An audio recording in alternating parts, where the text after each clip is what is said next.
Welcome back to Cryptopia, where we go over the wet and wild happening in NFT land. Don't forget to like and subscribe on your way in today. Going over the news. It's been a while since I've had a chance to take a look at it. I was working on the Doodles video, and now we're going to be taking a look at what has been going on this week, and it's been crazy. So, Other Side Metaverse starts testing this week. I'm living in the future. It's already been tested. Today is another test, but the launch comes out July 16th, the first trip as they're calling it. So with Other Side's first trip set to launch on July 16th, the BAYC Metaverse will officially start testing this week. It has been tested. There's some videos out there on Twitter. I've retweeted some of them. You should follow me on Twitter. I'm trying to get more engaged in Twitter. There's a lot of stuff going on there. A lot in the NFT community happens, I find, on Twitter, really. So starting this week, Other Side, as we know, is BAYC's most awaited Metaverse game, which is building in partnership with the British Metaverse technology company Improbable. This week, Other Side will hold two first tech demos. Here's all you'll need to know about the Other Side tech demo. So the Other Side Metaverse on Monday, July 4th, announced it would be conducting 2 load tests in anticipation of its first trip demo. While the first test will happen on July 6th, the second will take place on July 9th, which is actually today. The project has also called on other deed holders to join the Other Side Metaverse testing. So basically, if you're a holder of other deed or whatever Other Side NFTs, you can get involved. And if you're a holder of other deed, you can get into the Other Side Metaverse testing, testing the load, exploring, seeing what things are like, and it gives you an opportunity to sort of get an idea about what's coming up, interact with other people who hold those NFTs. And it's actually massive. There are tons of people inside, and I think for the most part it went well. So the fact that it wasn't just crashing to all hell is great to see.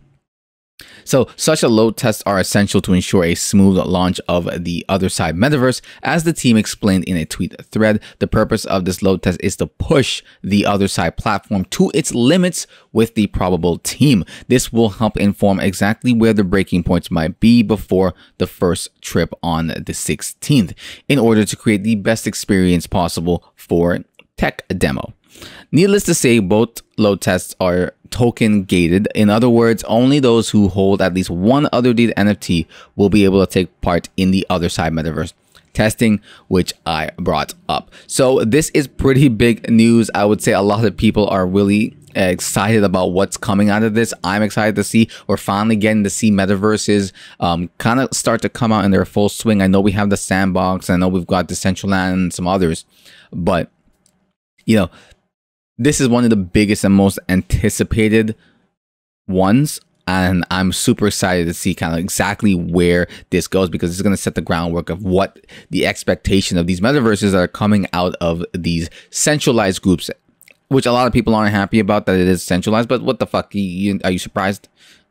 It's a company. It's owned by these guys, by Yuga. Like, obviously it's centralized, okay?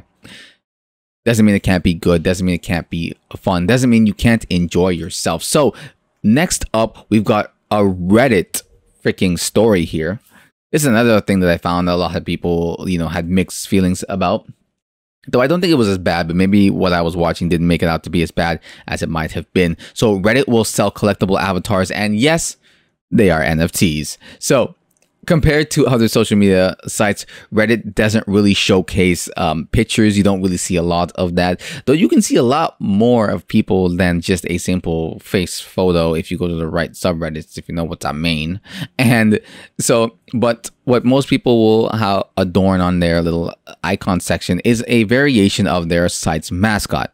So what Reddit has done is sort of implemented this this marketplace. They have the Reddit avatar builder, where a collection of different artists have redesigned the mascot in a variety of different ways. And you can see here sort of some of the options you get, and you can bid on them. They're purchasable, and then you can have them as your icon. So to me, I'm not sure how many people are into this. I personally don't use Reddit that much. I do a little bit, and I'm on there. I do have the notifications set up for specific subreddits that I like to kind of see what's going on in there, but just to kind of kill time, really. I find it's, for me anyways, I don't know about other people. I know other people have gotten sucked into the Reddit sphere like crazy, or the Reddit vortex, whatever you want to call it. But for me, it's always been like, I don't want the TikTok effect where I'm like scrolling endlessly. I fucking hate that shit. So I find when I have the notifications for a specific subreddit, I sort of just go in there, ha ha ha, and then I leave. And it's like, you know what I mean? I don't get sucked into it too much. But I could see how you definitely can in any of these social media platforms.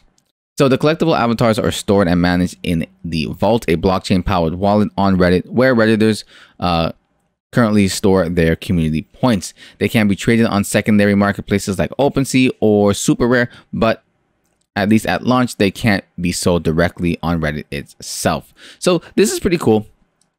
I hope there's not a huge controversy and backlash behind this.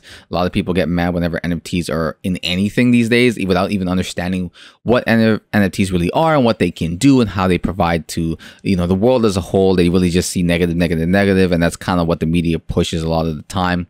And I'm not saying there aren't bad stuff about within the NFT world, but it's got some great stuff as well.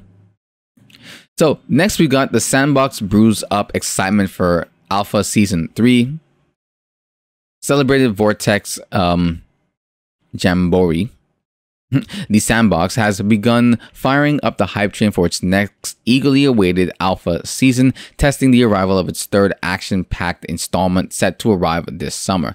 Based on the previous outlines, the Sandbox fans can expect a bigger, brighter, and bolder experience than before, adding fuel to the ever-expanding ecosystem through upgraded experiences and more earning opportunities than ever before. There will also be brand new bespoke contributions from partnerships it has made since its last time out.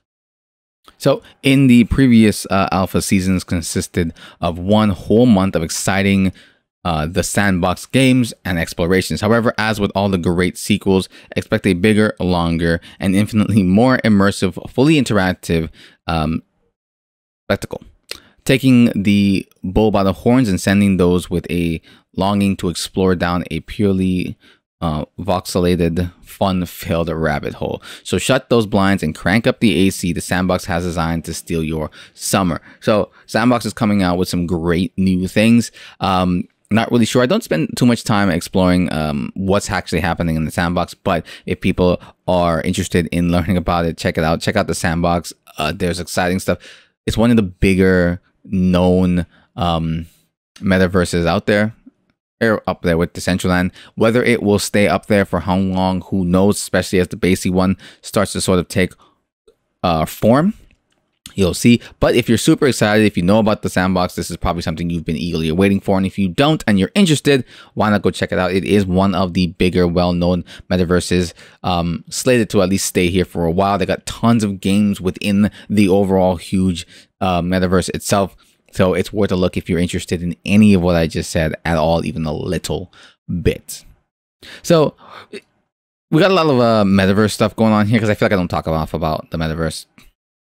So I don't know who this is, Nancy Ajram, to illustrate Decentraland with Sasa launch party. Okay. So this weekend, Decentraland will play host to one of the biggest stars of the Arab-speaking world. This is why I don't know her. Lebanese pop icon Nancy will grace the exponential MetaKey headquarters to launch her latest single, Sasa. I feel like I'm saying that wrong. Presented by Every Realm. The evening of well-orchestrated frivolity will commence at 11 a.m. PST, 6 p.m. UTC. So if you're interested in this person, I don't really know who she is. So they just ended up on my list of tags here. Probably should have rechecked my list of tags before I started rolling on the video. But anyways, throughout the event, fans and curious dwellers of the metaverse will bear witness to a new form of media marketing where a myriad of folks from far-reaching locations and a wide range of cultures can attend a star-studded event, regardless of physical location. Attendees will be able to soak in a fine array of music and rub shoulders with the world's biggest stars while standing a chance to win some incredible wearable metaverse merchandise. So this is pretty cool. I don't really know much about this. This happened on Friday, yesterday, the time of me recording this. I think I wanted to add this in here just because I thought it was really cool. You're getting more stars, and you're not just getting like Western stars. You're getting stars from kind of icons from all over the world. She over here being this one of the biggest Arab speaking stars in the world, the Lebanese pop icon. That's pretty cool. She's pretty. Like, as much as I don't like celebrities in the space, the more they do get in the space, the more people's eyes are drawn to that space. And especially if she's coming from the Lebanese pop icon world, she's bringing in a whole slew of different cultures in, and that's even better. I hate the idea of cultural appropriation. I was just thinking this to myself the other day. You can't appropriate a culture, in my opinion. That shit is made to be shared. It is meant to be passed on to the next generation. And I think like passing it on to other people, other cultures, and mixing those together creates a brand new culture. You know what I mean? I think the fear of loss stops people from really, feeling the freedom to express the stuff that they love about their own culture with somebody else. But anyways, that's just my opinion on that. Probably going to get canceled for that opinion. So, other side to host 2 load tests. It's just another article I had about this. So, inside Snoop Dogg's ambitious plan to turn Death Row catalog into NFTs. So, since NFTs were introduced in 2012, they have been on a steady... I didn't even know they were around for that long. Like, holy shit. I literally thought they just came out like 2 to 4 years ago or whatever. Anyways, they've been on us, even though technically I've made a video about technically how long they've been around. They weren't really the NFTs we know today. They were like these color coins, if I remember correctly, and they were special kinds of Bitcoin that were like designated with a specific kind of number or like a barcode, making them each individual and separately and different than the overarching actual Bitcoin. But anyways, that's beside the point. They're more efficient than standard transactions while reducing the possibility of fraud. However, since they were introduced, NFTs have also disrupted and brought unprecedented changes to many industries, especially the entertainment industry. Yes, keep it up. Since they also, even if it rocks the boat a little bit, you might end up in a cool direction and find some place that you never thought you were going. Since they can also represent property rights, including intellectual properties, musicians and other celebrities have flocked to NFTs recently. A lot of that, which has been, Snoop Dogg, we all know, if you're into the NFT space, if you're not into the NFT space, Snoop Dogg is into the NFT space because he's Snoop Dogg. So on February 9th, 2022, Snoop Dogg announced that he would acquire Death Row Records, a music label that changed several hands after, bankruptcies and controversies, etc., etc. And despite enjoying massive financial success, Death Row was involved in controversies, lawsuits, and violence committed by artists and associates. So not really the greatest thing in the world, right? Anyways, so Snoop Dogg, he's been trying to, or is succeeding at it, to be honest, not exactly sure, to revamp Death Row Records as an NFT label and release some new songs as NFTs, right? And he released a song back on Death Row. It was released through Death Row Records as an NFT project. This isn't all that surprising considering the current state of music industry concerning NFTs and other crypto technologies, and the fact that Snoop Dogg is a prominent name, but in crypto tech sphere, not only in the music industry, but also in the crypto tech sphere as well. In fact, following Mark Zuckerberg's announcement of the metaverse, Snoop Dogg stepped up his investment in the metaverses. He acquired digital land, actual digital real estate I love it in brackets, in virtual communities-based monetization platforms, Sandbox and Decentraland and whatever. Furthermore, the rapper built an entire Snoopverse in which he's now selling, land parcels of virtual land with plans to host future events, which is pretty cool. So anyways, this is basically just talking about Snoop Dogg and his push to continue to, stake and make a name for himself in the NFT space. I think he already has without really having to go any further in this blog over here.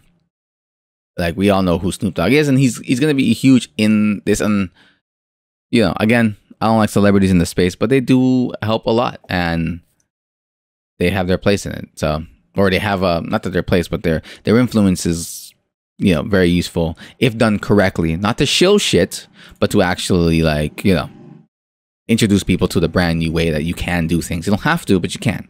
So, no bids on this on Chevy's first NFT, even though it came with a free Corvette. Damn, bro. Rough out here, bro. Rough. That's a nice picture, man. Yo, is the artist who made this the same dude? Like, I follow this guy. I forgot his name, but he does, like, the colors he's using here is like, and the style is very similar to that. Anyways, Chevy's first foray into the non-fungible token space was a complete fucking failure because you suck. The automaker netted 0 bids on the first NFT during an auction last month, even though the digital drawing came with a free car, bro. But it's probably, but you know, first of all, probably nobody even looked at that because, like, I mean, I would have fucking taken the free car and then sold that car because I'm not paying the insurance on that bitch ass. But the NFT, which depicts a lime green Corvette blasting through a cyberpunk landscape, was created by artist Nick. I don't know if it's that guy who goes, oh yeah, this is that guy. Yeah, okay, I know his online name. I definitely follow this dude. He's fucking sick. I love his art. This is sick. Fuck, why didn't he not tweet this out? Maybe he didn't. I missed it. The winning bidder would also receive a unique minted green Corvette Z06, which will be the only car printed in that color. Damn, and an option code RFN, which will forever associate the car with the NFT auction, and the Corvette VIN number would be in binary because NFTs are digital and computers are used binary. You get it. I get it. We get it. But alas, there was no winner to ascribe to the blockchain because Mighty Chevy struck out. The automaker was only accepting bids in Ethereum. Most NFTs are purchased using Ethereum, the price of which have been extremely volatile in recent weeks. The cryptocurrency has dropped more than 64%. The auction was held from June 20th to 24th. Wait, so you did that? You did the auction at the same time that? What were we in just now? NYC NFT. You did like literally exact same dates. Super Rare, the NFT market that oversaw the auction, tweeted on June 24th that it would reopen bids for 24 hours because some users missed the window. But apparently that didn't work. The auction closed yet again with 0 bids. Basically, they pulled a Morbius. Trevor Tomskin, a spokesperson for Chevy, shrugged off the disappointment in a statement to Corvette bloggers. Our first step into Web3 has been educational, and we will continue to explore ways to leverage technology to benefit our... Yeah, because, you know, you're a big brand and nobody cares if you fucking get into NFT space, which is hilarious. I don't know if... Did you guys advertise? Like, I didn't know this. I didn't see anything. So you guys didn't advertise that you get a free car. Hell, I would have put like... I would have bid nothing. Not nothing. I would have bid like 0.001 Ethereum or something like that. Maybe I would have won and got a free car. Of course, the real loser in this story isn't Chevy, which will no doubt move on from the experience a little older and a little wiser about the volatility of Web3. The real loser is the Donor's Choice, an educational charity which was designated by Chevy as the beneficiary of the auction. Oh, whatever. Just, if you really wanted to give money, Chevy, you could just give it. You have tons and tons of money. Don't give me that bullshit about, oh, the real losers here is a charity. They don't get any money. Motherfucker, then you pay for it. You bitch ass. You're a giant company that has tons of money, bro. You're giving away Corvettes, motherfucker, for free. You tell me you can't afford to sell that fucking Corvette now at a regular price, and somebody else will fucking buy it because they want a Corvette, and then take that money and give it to the freaking charity. Get the fuck out of here. The fuck? I'm cheesed about that line. I'm not reading this article anymore, even though I'm at the ending. Fuck it. Fuck this article. Just because of that part. Just because of that part. And last, but certainly not least, I kind of put this at the ending because this video is getting fucking long. But, you know, it's 2022 and Limewire is now an NFT marketplace. Bye. That's it. That's all I gotta say. There's nothing else to really say about this. Back in March, we reported the return of Limewire, but an update NFT-focused vision of the once beloved file stealing service, I'd say. And today, they're what's it called? Refurbished. Damn, my brain. The refurbished Limewire has officially relaunched as a marketplace for them. Resurrected by Paul and whatever his name is, a pair of entrepreneurs from Austria, Limewire now plans to bring digital collectibles to everybody. The launch of the platform in its new and improved state comes alongside the announcement of some pretty big artists releasing NFTs on the platform, including Blink-182 drummer. That's pretty cool. That'll help bring some eyes to it. Relaunching with a bang. We're bringing you digital collectibles created by your favorite artists all in one place. That's a cool place. I mean, that's a cool place. That's a cool idea. As kind of being this NFT music distribution marketplace, I guess. Which is, but you know, we have so many. I feel like they could have launched without calling themselves Limewire, and probably even had maybe a better, come out better. I feel like, because like I know LimeWire from back in my day, but it doesn't give me like nostalgia in terms of like, oh man, LimeWire's out, I can't wait to use them again. It's like, nah, I don't really give a shit. You know what I mean? Even if they are providing new things. But hey, that's just me. You know, and maybe they'll become the next big thing again. Who knows? Others in the lineup included musician Dillian Francis, singer and actor Nicky Jam. I like Nicky Jam. Grammy winner, singer Brandy, ASAP Mob, ASAP. I don't even know this person. TYY, okay, whatever. And British rapper Aich. I don't know. Anyways, that's pretty much it for that. I mean, they've launched, and they do have some good names behind them. Some people I've never heard of, but I'm sure they're popular. I'm sure they're popular in their own right. Maybe this is something you like. You know, it makes sense for them to be focusing on music. As opposed to a different, a brand new range of different things in exchange. Let's see what they said here. The new marketplace is offering a range of original music and visual artwork. Okay, they also have artwork, backstage passes. That's cool, and other in-person opportunities. Cool. Barker's NFTs, for instance, is a real drum kit, while Brandy's is offering a collaborative flower bouquet NFT with accompanying spoken word. Oh, that's pretty cool.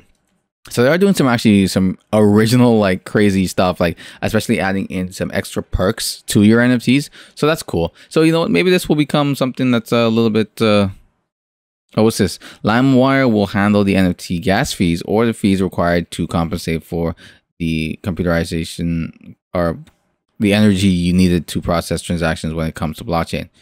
That's, oh shit. That should be at the top of your fucking thing. So they're going to handle the gas fees. They got these big name artists working with them. And on top of that, they've got like these really cool original like physical NFTs that's also attached to it. And they're like very music focused. So